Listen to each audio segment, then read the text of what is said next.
With the launch of Sky News, Britain had its first 24-hour news service. Now it's the channel itself that's making headlines.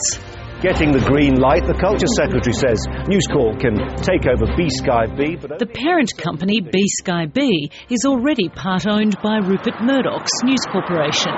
The British government has now given the nod for it to buy the rest, as long as it agrees to spin off Sky News into a separately listed public company.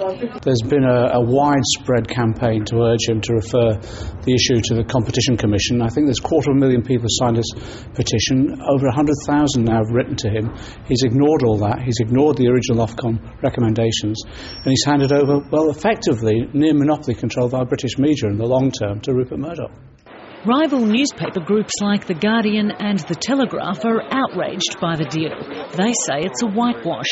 Others are raising questions about just how close Rupert Murdoch has become to the ruling coalition, since his biggest-selling newspaper, The Sun, publicly backed David Cameron during last year's election. It's precisely because of the concerns that people express about politicians being involved in this process that I have sought and published independent advice at every stage of the process, even when I didn't have to. This is a deal which means that James Murdoch, Rupert Murdoch, will have less control over news media in this country. Rupert Murdoch turns 80 next week, but his ambition for the company he started in Adelaide almost 60 years ago shows no sign of slowing. News Corporation is already the UK's dominant commercial media player.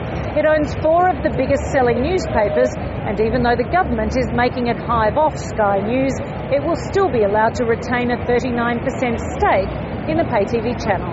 Emma Alberici, ABC News, London.